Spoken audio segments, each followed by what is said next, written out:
Last 1 இயரா gold பார்த்தீங்கன்னா தாறுமாறா வந்து நான் ஏறிட்டு இருந்தது. ஸோ நம்முடைய சப்ஸ்கிரைபர் ஒருத்தர் என்கிட்ட கேட்டிருந்தாரு, கோல்டு ETF பத்தி கொஞ்சம் சொல்லுங்க ப்ரோ. இதனுடைய ப்ரோஸ் அண்ட் கான்ஸ் என்ன? இதில் இன்வெஸ்ட்மெண்ட் பண்ணலாமா வேண்டாமா அப்படின்றத சொல்லுங்க ப்ரோ அப்படின்னு சொல்லியிருந்தாரு. கண்டிப்பாக இந்த வீடியோ உங்களுக்கான ஒரு ஸ்பெஷல் வீடியோ தான் நான் மேக் பண்ணியிருக்கேன்.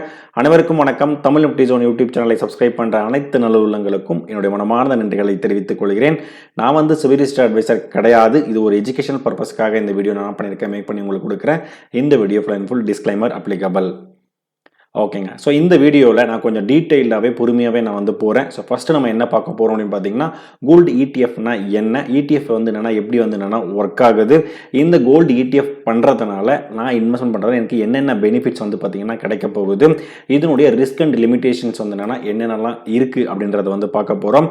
அதுக்கப்புறம் இப்போ சில பேர் என்ன சொல்லுவாங்கன்னா, நான் வந்து என்னென்னா ஃபிசிக்கல் கோல்டாகவே போகிறேன், இதுதான் வந்து பார்த்தீங்கன்னா பாரம்பரியமாக வந்து என்னென்னா நம்முடைய இடத்துல வந்து பார்த்தீங்கன்னா வாங்கிட்டு இருக்காங்க, நான் ஏன் வந்து என்னன்னா ETF போகணும் அப்படின்ற மாதிரி வந்து என்னன்னா நிறைய பேர் சொல்லுவாங்க. ஸோ அப்போ அந்த ETF-க்கும் இந்த ஃபிசிக்கல் கோல்டுக்கும் என்ன ஒரு கம்பேரிசன் வந்து பார்த்தீங்கன்னா இருக்குது, இதில் எது வந்து பார்த்தீங்கன்னா பாசிட்டிவ் இருக்குது, என்ன நெகட்டிவ் இருக்குது அப்படின்றதே நம்ம என்ன பண்ணுவோம் பார்ப்போம். அடுத்ததாக வந்து பார்த்தீங்கன்னா யாரெல்லாம் வந்து என்னன்னா இந்த கோல்டு ETF வந்து என்னன்னா போகலாம், ஓகேங்களா, எந்த கேட்டகரி பீப்புள் வந்து என்னன்னா இந்த கோல்டு ETF வந்து போகலாம் அப்படின்றத டீட்டெயில்டாக 1 by 1 நம்ம வந்துட்டு தமிழில் பார்க்க போகிறோம். ஸோ ஃபஸ்ட்டு நமக்கு என்ன தெரிஞ்சுக்கணும் பார்த்தீங்கன்னா, ETF-னா என்ன அப்படின்றது என்னன்னா நமக்கு வந்து தெரிஞ்சுக்கணும். அதுக்கப்புறம் கோல்டுனா என்ன அப்படின்றது நம்ம என்ன பண்ணிக்கணும் தெரிஞ்சுக்கணும், ஓகேங்களா. ஸோ ஃபர்ஸ்ட் ஆஃப் ஆல் ETFனா என்ன மீனிங் அப்படின்னு சொல்ல வராங்கன்னு பார்த்தீங்கன்னா, எக்ஸ்சேஞ்ச் ட்ரேடட் ஃபண்ட் அப்படின்றத என்ன பண்ணீங்கன்னா சொல்கிறாங்க இவங்க வந்துட்டு, ஓகேங்களா. ஸோ எக்ஸ்சேஞ்ச் ட்ரேடட் வந்து ஃபண்ட் அப்படின்னு பார்த்தீங்கன்னா, இப்போ ஒரு கமாடிட்டி ஏதோ இருக்குது அப்படின்ற மாதிரி என்ன பண்ணுங்க வச்சுங்க, கோல்டாக இருக்கட்டும் இல்லை சில்வராக இருக்கட்டும் இல்லை அதர் கமாடிட்டி எதாக இருந்தாலும் இருக்கட்டும். ஸோ அது என்ன பண்ணுவாங்கன்னா உங்களோட டேரெக்டாக போயிட்டு ஒரு ஒரு ஒரு மேஜர் அமௌண்ட் வந்து உங்களால் வந்து என்னென்னா வாங்க முடியாது. ஸோ அதனால் வந்து பார்த்தீங்கன்னா ஒரு ETF என்ன பண்ணுவாங்க கிரியேட் பண்ணி வச்சுருவாங்க. அதோடைய ப்ரைஸ் வந்து என்னென்னா மேஜராக இருக்குது, அதோடைய கோல்டு ப்ரைஸ் தான் வந்து பார்த்தீங்கன்னா ட்ராக் ஆகும். ஃபார் எக்ஸாம்பிள் கோல்டு ETFனா கோல்டு வந்து ட்ராக் ஆகும், சில்வர் ETF சில்வர் வந்து பார்த்தீங்கன்னா ட்ராக் ஆகும். இது வந்துட்டு ஸோ அதுதான் வந்து பார்த்தீங்கன்னா கோல்டு ETF அப்படின்றத வந்து பார்த்தீங்கன்னா சொல்கிறாங்க. இதுவும் வந்து பார்த்தீங்கன்னா ஸ்டாக் எக்ஸ்சேஞ்சில் தான் வந்து என்னன்னா நடக்கும். இது எல்லாமே பை அண்ட் செல் எல்லாமே வந்து பார்த்தீங்கன்னா நடக்கும்.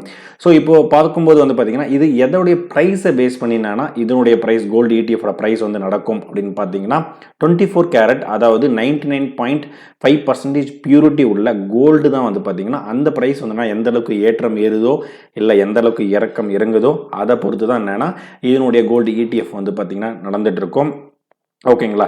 ஸ்டார்டிங்கில் வந்து பார்த்தீங்கன்னா கிட்டத்தட்ட 2017 இந்த கோல்டு ETF வந்து பார்த்தீங்கன்னா அறிமுகப்படுத்தினாங்க இந்தியாவில் வந்து பார்த்தீங்கன்னா. அப்போ என்ன பண்ணாங்கன்னா 1 கிராம் வந்து பார்த்தீங்கன்னா 1 யூனிட் ஆஃப் கோல்டு ETF அப்படின்ற மாதிரி வந்து ஸ்டார்ட் பண்ணாங்க. அதுக்கப்புறம் இப்போ ரீசெண்ட் டேஸில் வந்து பார்த்தீங்கன்னா 0.01, ஓகேங்களா, அதாவது பார்த்தீங்கன்னா 1 கிராம் கோல்டு வந்து பார்த்தீங்கன்னா டிவைட் பை என்னன்னா 100 என்ன பண்ணாங்க கன்வெர்ட் பண்ணிட்டு தான் என்னன்னா எல்லா ETF ஃபண்டும் என்ன பண்ணியிருக்காங்க வச்சிருக்காங்க. அவங்களுடைய NAV அசட் அதுக்கேற்ற மாதிரி என்ன பண்ணியிருப்பாங்க ஃபிக்ஸ் பண்ணியிருப்பாங்க அந்த ப்ரைஸஸ் வந்துட்டு. டாட்டா மட்டும் பார்த்தீங்கன்னா 1/1000 அப்படின்ற ரேஞ்சிலையும் வந்து பார்த்தீங்கன்னா டாட்டா கோல்டு வந்து பார்த்தீங்கன்னா இருக்கும், அதாவது 0.001 அந்த ரேஞ்சில் வந்து பார்த்தீங்கன்னா இருக்கும். ஜஸ்ட் நான் என்ன பண்ணியிருக்கேன் ஒரு எக்ஸாம்பிள் கொடுத்துருக்கேன். Nippon India gold ETF, HDFC gold ETF, ICICI Prudential gold ETF, அதுக்கப்புறம் டாட்டா கோல்டு ETF. ஸோ இந்த மாதிரி வந்து பார்த்தீங்கன்னா நிறையவே வந்து என்னன்னா இந்த கோல்டு ETF வந்துட்டு இருக்கு. அடுத்த இன்ஃபர்மேஷன் நம்ம பார்க்கறதுக்கு முன்னாடி நான் இந்த ஸ்பெஷல் கண்டென்ட் வந்து என்னன்னா உங்களுக்கு பிடிச்சிருந்தா நம்ம யூடியூப் சேனல் என்ன பண்ணுங்கள் சப்ஸ்கிரைப் பண்ணுங்கள். அதிக வீடியோஸ் வந்து என்னன்னா உங்களுக்கு கண்டிப்பாக வந்து சேரும். இது எனக்குமே ரொம்பவே என்னன்னா மோட்டிவேஷனலாக இருக்கும். என்னுடைய இன்ஸ்டாகிராம் பேஜை நான் டிஸ்கிரிப்ஷனில் கொடுத்துருக்கேன், ஃபாலோ பண்ணிட்டு கொஞ்சம் சப்போர்ட் பண்ணுங்கள் நண்பர்களே, ஓகேங்க. அடுத்ததான் இந்த கோல்டு ETF வந்து பார்த்தீங்கன்னா எப்படி வந்து என்னென்னா ஒர்க் ஆகுது அப்படின்றத நம்ம என்ன பண்ண போகிறோம் பார்க்க போகிறோம், ஓகேங்களா. ஸோ இந்த கோல்டு ETF வந்து நீங்கள் இன்வெஸ்ட்மெண்ட் பண்ணணும் அப்படின்னு நீங்கள் நினச்சிங்கன்னா ஃபர்ஸ்ட் ஆஃப் ஆல் உங்களுக்கு ஒரு டிமேட் அக்கௌண்ட் உங்களுக்கு தேவைப்படும். அப்போ தான் உங்களால் என்ன பண்ண முடியும்னா உங்களால் வந்து என்னென்னா இந்த கோல்டு ETFனால உங்களால் வந்து இன்வெஸ்ட்மெண்ட் வந்து பண்ண முடியும். அதாவது என்னென்னா gold demat account and trading account அப்படின்றது என்ன பண்ணுறாங்க சொல்கிறாங்க. ஏன்னா இந்த ETF ஃபண்ட் வந்து பார்த்தீங்கன்னா NSE அண்ட் BSE ஸ்டாக் எக்ஸ்சேஞ்சில் என்னென்னா லிஸ்ட் ஆகியிருக்கும். அதுக்கப்புறம் லிஸ்ட் ஆகிட்டு என்னென்னா ரன் ஆகிட்டு போயிட்டு இருக்கும் இது வந்துட்டு. ஸோ இதோட ப்ரைஸ் மூவ்ஸ் வந்து பார்த்தீங்கன்னா நான் ஆல்ரெடி வந்து சொல்லியிருந்தேன். இன்டர்நேஷ்னல் கோல்டு ப்ரைஸ் வந்து என்னென்னா எந்த அளவுக்கு என்னென்னா அப்ஸ் அண்ட் டவுன்ஸ் வந்து போயிட்டு இருக்கோ அதுக்கேற்ற மாதிரி தான் இதோடைய ப்ரைஸும் என்னென்னா ரன் ஆகும். அதுக்கப்புறம் வந்து பார்த்தீங்கன்னா இன்டர்நேஷ்னல் கோல்டு ப்ரைஸ் ஃப்ளக்சுவேஷன் சொல்லும்போது கரன்சியோட அந்தந்த நாட்டு கரன்சியோட ஃப்ளக்சுவேஷனுக்கு ஏற்ற மாதிரியும் இந்த கோல்டு ப்ரைஸ் வந்து என்னன்னா அப்ஸ் அண்ட் டவுன்ஸ் வந்து என்னன்னா போகும். இந்த எக்ஸ்பென்ஸ் ரேஷியோ அப்படின்றத சொல்கிறாங்க பார்த்தீங்களா, இது ரொம்ப ரொம்ப முக்கியமான விஷயம். நிறைய பேருக்கு வந்து பார்த்தீங்கன்னா எல்லா கோல்டு இடிஎஃப்பும் ஒன்றா தான் நடக்க போகுது. ஏன்னா கோல்டு வந்து பார்த்தீங்கன்னா அப்ஸ் அண்ட் டவுன்ஸ் ஒன்றா தான் நடக்க போகுது. அதில் வந்து ஏன் வந்து என்னன்னா ஐசிஐசிஐ ப்ரொடக்ஷன் தனியாக வச்சுருக்காங்க, ஹெச்டிஎஃப்சி தனியாக வச்சுருக்காங்க, டாடா ஏன் தனியாக வச்சுருக்காங்க அப்படின்னு வந்து பார்க்கும்போது பார்த்தீங்கன்னா இந்த எக்ஸ்பென்ஸ் ரேஷியோ அப்போ தான் என்னன்னா ஒரு முக்கியமான ஒரு பாயிண்ட்டாக வந்து உங்களுக்கு தெரிய வரும். ஸோ ஒவ்வொரு இடிஎஃப் ஃபண்டுமே வந்து பார்த்தீங்கன்னா ஐசிஐசிஐ, ஹெச்டிஎஃப்சி, டாடா இவங்க எல்லாமே வந்து பார்த்தீங்கன்னா ஒரு எக்ஸ்பென்ஸ் ரேஷியோ வந்து பார்த்தீங்கன்னா மென்ஷன் பண்ணியிருப்பாங்க. எக்ஸ்பென்ஸ் ரேஷியோனா என்ன அப்படின்றது உங்களுக்கு தெரிய வந்திருக்கணும். ஃபார் எக்ஸாம்பிள் நான் வந்து என்ன ₹100 வந்து நான் என்ன பண்ணுறேன், அவங்க கிட்ட வந்து கொடுக்குறேன், ஒரு ஹெச்டிஎஃப்சி கிட்ட கொடுக்குறேன் அப்படின்னும் போது அவங்க ஒரு எக்ஸாம்பிள் 0.5% அப்படின்றத அவங்க என்ன பண்ணியிருக்காங்க வச்சிருக்காங்க அப்படின்னா 50 பைசா என்ன பண்ணுவாங்க, அவங்க இன்வெஸ்ட்மெண்ட் பண்ணுற அந்த அமௌண்ட்டுக்காக அவங்க என்ன பண்ணுவாங்க எடுத்துக்குவாங்க. மீதி இருக்கிற ₹99 50 பைசா தான் என்ன பண்ணுவாங்க அந்த கோல்டில் போயிட்டு இன்வெஸ்ட்மெண்ட் வந்து பண்ணுவாங்க. ஸோ அப்போ இதுலேருந்து உங்களுக்கு என்ன தெரியுது அப்படின்னு பார்த்தீங்கன்னா, ஸோ ஒரு எக்ஸ்பென்ஸ் ரேஷியோ வந்து எந்த இடிஎஃப் ஃபண்டில் வந்து என்னன்னா கம்மியாக இருக்கோ அதில் நீங்கள் என்ன பண்ணணும், இன்வெஸ்ட்மெண்ட் பண்ணணும் அப்படின்றது ஒரு டைப் ஆஃப் ஒரு அனாலிசிஸ் அப்படின்றத நான் என்ன பண்ணுவேன் சொல்லுவேன் இது வந்துட்டு. ஸோ இந்த மாதிரி எக்ஸ்பென்ஸ் ரேஷியோ என்ன பண்ணுங்க, செக் பண்ணுங்க. அப்போ தான் என்னன்னா இந்த கோல்டு இடிஎஃப் எப்படி ஒர்க் ஆகுது அப்படின்றதையும் உங்களுக்கு வந்து தெரிய வரும். ஓகேங்களா. ஸோ இதனுடைய பெனிஃபிட்ஸ் ஆஃப் கோல்டு இடிஎஃப் அப்படின்றத நமக்கு வந்து தெரிஞ்சுக்கணும். ஓகேங்களா. நான் வந்து என்னென்னா ஏன் ஃபிசிக்கல் கோல்டு போகணும், ஏன் போகக்கூடாது, ஏன் வந்து என்னென்னா கோல்டு இடிஎஃப் வரணும் அப்படின்றதுக்கும் நான் ஜஸ்ட் என்ன பண்ணியிருக்கேன் சொல்லியிருக்கேன். ஃபார் எக்ஸாம்பிள் நீங்கள் என்ன பண்ணுறீங்க, ஒரு 10 சவரன் அதாவது என்னன்னா 10 பவுன் நீங்கள் என்ன பண்ணியிருக்கீங்க வாங்கிட்டீங்க. ஸோ அதை நீங்கள் வீட்டில் வைக்கிறீங்க. அப்போ கண்டிப்பாக உங்களுக்கு வந்து எப்படி இருக்கும், ஒரு பயம் இருந்துகிட்டே இருக்கும். பேங்க்கில் போய் வச்சாலும் அந்த பேங்க்கில் வைக்கிறதுக்கும் உங்களுக்கு என்னென்னா ஒரு லாக்கர் இருக்கணும். அதுக்கு நீங்கள் அமௌண்ட்டு நீங்கள் என்ன பண்ணணும், பே பண்ணணும். அதுக்கப்புறம் நீங்கள் எங்கே யார்கிட்ட கொடுத்து வச்சுருந்தாலோ இல்லை நீங்கள் உங்கள் வீட்லேயுமே வச்சுருந்தாலோ ஒரு சேஃப்டி அப்படின்றது பார்த்தீங்கன்னா ஒரு கொஷின் மார்க்காக வந்து நல்லா இருக்கும் ஒரு ஃபிசிக்கல் கோல்டில். ஆனால் இங்கே வந்து பார்த்தீங்கன்னா கோல்டு இடிஎஃப்ல நோ ஸ்டோரேஜ் எசல்ஸ். ஓகேங்களா. உங்களுடைய எலக்ட்ரானிக் மெத்தடில் அதாவது டிமேட் அக்கௌண்ட்டில் தான் வந்து பார்த்தீங்கன்னா இந்த கோல்டு இடிஎஃப் வந்து பார்த்தீங்கன்னா உங்கள் டீட்டெயில்ஸ் எல்லாமே வந்து நல்லா இருக்கும். ஸோ அதனால் இது ஒரு பாசிட்டிவாக நான் பார்க்கப்படுது. அதுக்கப்புறம் வந்து பார்த்தீங்கன்னா சேஃப் அண்ட் ரெகுலேட்டட் அப்படின்றது சொல்கிறாங்க. ஸோ நமக்கு வந்து என்னன்னா செபி ரெகுலேட்டட்ன்றதுனால ரொம்பவே முக்கியமான ஒரு விஷயம். ஓகேங்களா. இந்த stock exchange of board of India இவங்க வந்து பார்த்தீங்கன்னா இவங்க வந்துட்டு இவங்க ரெகுலேட்டரில் தான் என்னன்னா இந்த கோல்டு எல்லாமே என்னென்னா இடிஎஃப் வந்து எல்லாமே நடக்கும். ஸோ அதனால் வந்து பார்த்திங்கன்னா நமக்கு வந்து என்னென்னா ஒரு பயமும் ஒரு பிரச்சனையும் நமக்கு வந்து பார்த்திங்கன்னா இருக்காது. ஹைலி லிக்விடட் எப்பப்பெல்லாம் மார்க்கெட் வந்து ரன் ஆகிட்டு இருக்கோ அப்போல்லாம் உங்களால் வந்து பார்த்திங்கன்னா பை பண்ண முடியும், செல் பண்ண முடியும் எனி டைம். அதாவது மார்க்கெட் ரன்னிங் டைமில் உங்களால் கண்டிப்பாக என்ன பண்ண முடியும், வாங்கவும் விற்கவும் வந்து முடியும். ஓகேங்களா. இதுவே நீங்கள் ஒரு ஃபிசிக்கல் கோல்டு வச்சுருந்தீங்க அப்படின்னா நீங்கள் போய் விற்கும்போது வந்து பார்த்திங்கன்னா உங்களுக்கு அமௌண்ட் வந்து பண்ணால் கொஞ்சம் லெஸராக தான் என்ன பண்ணுவாங்க, ஒரு 80% போட்டுவாங்க. அதில் கல் இருக்கும், அந்த கல்லெல்லாம் ரிமூவ் பண்ணுவாங்க. அதில் சில அழுக்குகள் அந்த மாதிரி இருக்கும், அதெல்லாம் ரிமூவ் பண்ணுவாங்க. இல்லை நீங்கள் காயினாக வாங்கினீங்கன்னா ஒரு ரேட் அந்த ஈக்குவல் ரேட் எடுத்துக்குவாங்க. நீங்கள் இப்போ சில ஆர்னமெண்ட்ஸாக வாங்கினீங்கன்னா அந்த மாதிரி நிறைய பிரச்சனைகள் இருக்கும். பட் ஆனால் இங்கே வந்து பார்த்தீங்கன்னா அந்த பிரச்சனைகள் வந்து இங்கே வந்து இருக்காது. லிக்விடிட்டியும் உங்களுக்கு அதிகமாக இருக்கும். ஸோ பியூரிட்டி அப்படின்னு நம்ம பார்த்துருந்தோம். ஸோ இது 24 கேரட் எந்த அளவுக்கு இருக்கும், 99.5% பியூரிட்டி வந்து பார்த்தீங்கன்னா இதில் இருக்கும். ஓகேங்களா. ஸோ கோல்டு ப்ரைஸ் என்ன மாதிரி ஏறிட்டு இருக்கோ அந்த கோல்டு ப்ரைஸில் ஈக்குவலாக உங்களுக்கு என்னன்னா ட்ராக்கிங் ஆகிறது ஒரு பெரிய பெனிஃபிட்ஸ் அப்படின்றத இவங்க என்ன பண்ணுறாங்க சொல்ல வராங்க. அதுக்கப்புறம் என்னதான் இதில் வந்து நிறைய பெனிஃபிட்ஸ் வந்து இருந்தாலும் இதுலேயும் ஒரு சில ரிஸ்க் அண்ட் லிமிடேஷன்ஸ் வந்து பார்த்தீங்கன்னா இருக்கும். அந்த என்னென்ன ரிஸ்க் இருக்குது, லிமிடேஷன் இருக்குன்றதை நம்ம செக் பண்ணலாம். ஓகேங்களா. ஸோ இதனுடைய expense ratio first of all நீங்கள் வந்து பார்த்தீங்கன்னா ஒரு கோல்டாக நீங்கள் ஃபிசிக்கலாக நீங்கள் வாங்கும்போது பார்த்தீங்கன்னா ஒரு செய்கூலி சேதாரம் அப்படின்ற மாதிரி ஒரு சில விஷயங்கள் இருக்குது இல்லைங்களா. ஸோ இங்கே வந்து பார்த்தீங்கன்னா எக்ஸ்பென்ஸ் ரேஷியோ வந்து பார்த்தீங்கன்னா உங்களுடைய ரிட்டர்ன்ஸ் வந்து எடுக்கும். அதை நான் சொல்லியிருந்தேன் பார்த்தீங்களா, ஒரு 1% எக்ஸ்பென்ஸ் ரேஷியோ அப்படின்னு வந்து இருக்குது அப்படின்னு பார்த்தீங்கன்னா ₹100 நீங்கள் அவங்க கிட்ட கொடுத்தீங்கன்னா ₹99 தான் வந்து பார்த்தீங்கன்னா அவங்க இன்வெஸ்ட்மெண்ட் பண்ணுவாங்க. மீதி ₹1 அந்த யார் இடிஎஃப் வந்து நடத்துகிறாங்களோ அவங்க வந்து பார்த்தீங்கன்னா அவங்க எடுத்துக்குவாங்க. உங்களுக்கு கண்டிப்பாக ஒரு டிமேட் அக்கௌண்ட் வந்து இருக்கணும். அப்படி இல்லைனா உங்களால் வந்து பார்த்தீங்கன்னா இன்வெஸ்ட்மெண்ட் பண்ணுறது ரொம்பவே கஷ்டம். இது வந்துட்டு கோல்டு ப்ரைஸ் வந்து பார்த்தீங்கன்னா இப்போ ரீசெண்ட் டைமில் பார்த்தீங்கன்னா நல்லாவே பயங்கரமான வால்டிலிட்டி வந்து என்னன்னா போயிட்டு இருக்கு. ஓகேங்களா. ஸோ அதனால் வந்து என்னன்னா இந்த வால்டிலிட்டி என்னன்னா கொஞ்சம் வந்து நமக்கு வந்து ஒரு ப்ராப்ளம் இல்லை ஒரு பேனிக் சுச்சுவேஷன் வந்து ஏற்படுறதுக்கான சான்சஸ் வந்து பார்த்தீங்கன்னா இருக்குது. கோல்டு இடிஎஃப்ல எந்த டிவிடெண்டோ எந்த இன்ட்ரெஸ்ட்டோ அவங்க என்ன பண்ண மாட்டாங்க, கொடுக்க வந்து மாட்டாங்க. இப்போ நீங்கள் ஸ்டாக்ஸில் வந்து இன்வெஸ்ட்மெண்ட் பண்ணுறீங்கன்னா அந்த ஸ்டாக்ஸ் வந்து பார்த்தீங்கன்னா ஒரு பிஎஸ்சி செக்டரில் பார்த்தீங்கன்னா ஒரு 5 to 7% வந்து ஒரு டிவிடெண்ட் வந்து கொடுக்குறாங்க. பட் ஆனால் இங்கே வந்து பார்த்தீங்கன்னா ஈவன் தோ 0.01% எதுவுமே டிவிடெண்ட் வந்து கொடுக்க மாட்டாங்க. கோல்டு ப்ரைஸ் ஏறினா ஏறும், இறங்குனா வந்து இறங்கும். ஓகேங்களா. ஸோ இதுதான் வந்து பார்த்தீங்கன்னா இதனுடைய ரிஸ்க் அண்ட் லிமிட்டேஷன் அப்படின்றத என்ன பண்ணுறாங்க இவங்க வந்துட்டு சொல்ல வராங்க. ஓகேங்களா. ஸோ இப்போ இது வந்து ஒரு முக்கியமான ஒரு point. ETF versus physical gold. நான் இப்போ இதில் எது வந்து பார்த்தீங்கன்னா 2த்தையும் கம்பேரிசன் பண்ணி சொல்கிறேன். உங்களுடைய மெத்தடாலஜி, அதாவது உங்களுடைய இன்வெஸ்ட்மெண்ட் எது குட்டுன்றதை பொறுத்து நீங்கள் என்ன பண்ணுங்கள், டிசிஷன் வந்து நம்ம வந்து எடுப்போம். ஓகேங்களா. ஸோ பியூரிட்டி அப்படின்னு பார்க்கும்போது கோல்டு ETF அப்படின்னு பார்க்கும்போது 99.5%. ஆனால் இங்கே வந்து பார்த்தீங்கன்னா உங்களுக்கு பியூரிட்டி வந்து பார்த்தீங்கன்னா 18 கேரட் இருக்குது, 22 கேரட் இருக்குது, 24 கேரட் இருக்குது. இப்போ ரீசெண்டாக நான் ஒரு நியூஸுமே பார்த்துருந்தேன், 9 கேரட்டோ சம்திங் 10 கேரட்டோ வந்து என்ன ரீசெண்டாகவே வந்து என்னன்னா வந்திருக்கு அப்படின்ற மாதிரி வந்து சொல்லியிருந்தாங்க. ஸோ இந்த கேரட் வந்து இருக்குது. ஸோ உங்களுக்கு கொடுக்குற கடையில் உங்களுக்கு வந்து எந்த கேரட்டை வந்து நீங்கள் வாங்குறீங்கன்றதை பொறுத்து இருக்குது, இல்லை அவங்க எந்த கேரட்டை உங்களுக்கு கொடுக்குறாங்கன்றதை பொறுத்தும் இருக்குது. இது வந்துட்டு மேபி அவங்க 22,916ன்னு சொல்லிட்டு அவங்க வந்து 20 கேரட் இல்லை 18 கேரட் கொடுக்கறதுக்கும் நிறைய வந்து என்னன்னா சான்சஸ் வந்து இருக்குது.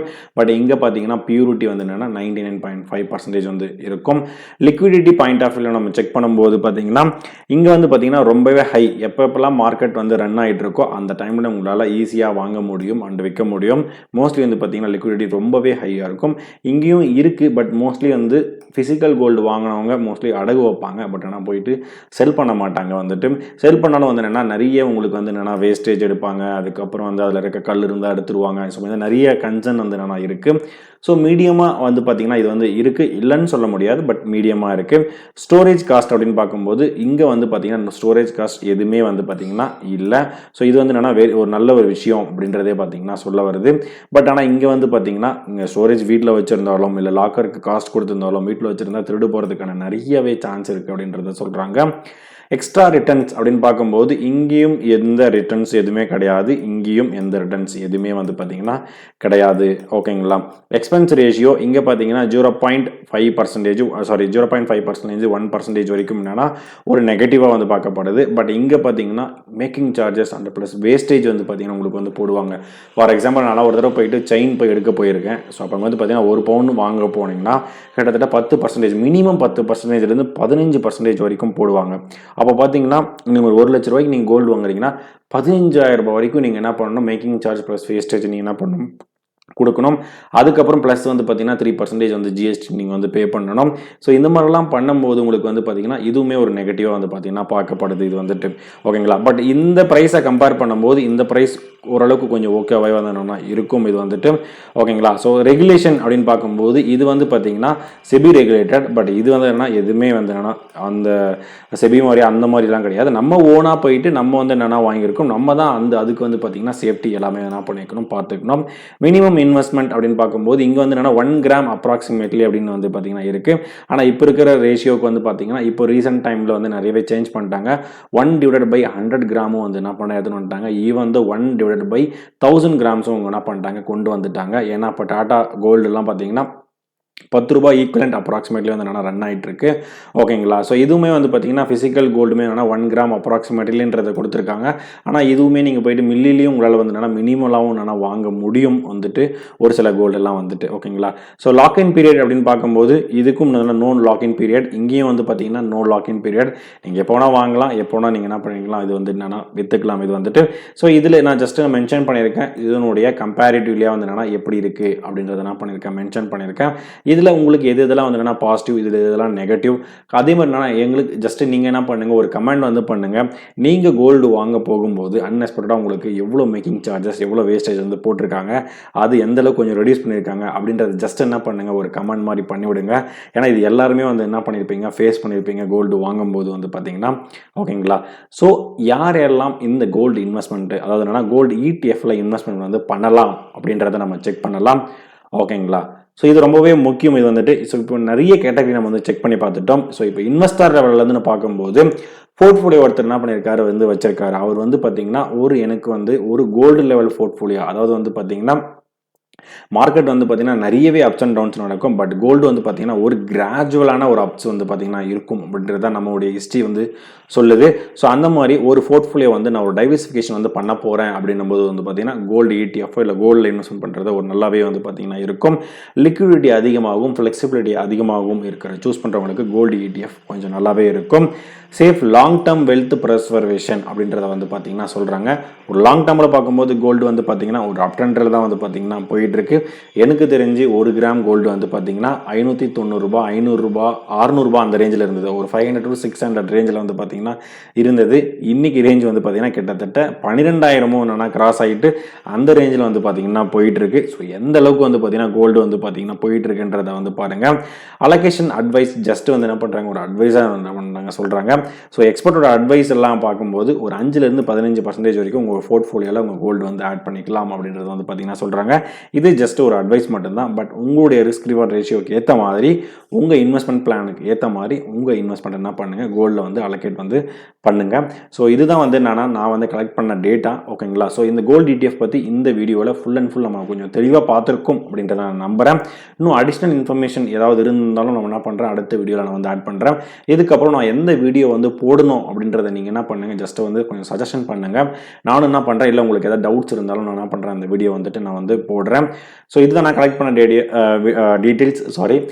இந்த வீடியோ உங்களுக்கு பிடிச்சிருந்தா லைக் பண்ணுங்கள். அடிஷ்னல் இன்ஃபர்மேஷன் தெரிஞ்சிருந்தா கண்டிப்பாக கமெண்ட் பண்ணி விடுங்க. நம்ம யூடியூப் சேனலோட கண்டென்ட் உங்கள் ஃப்ரெண்ட்ஸ் அண்ட் ஃபேமிலிக்கு ஷேர் பண்ணி விடுங்க. ஃபைனலாக எனக்கு சப்ஸ்கிரைப் பண்ணிட்டு சப்போர்ட் பண்ணிட்டு இருக்க அனைத்து நண்பர்களுக்கும் நன்றி நண்பர்களே.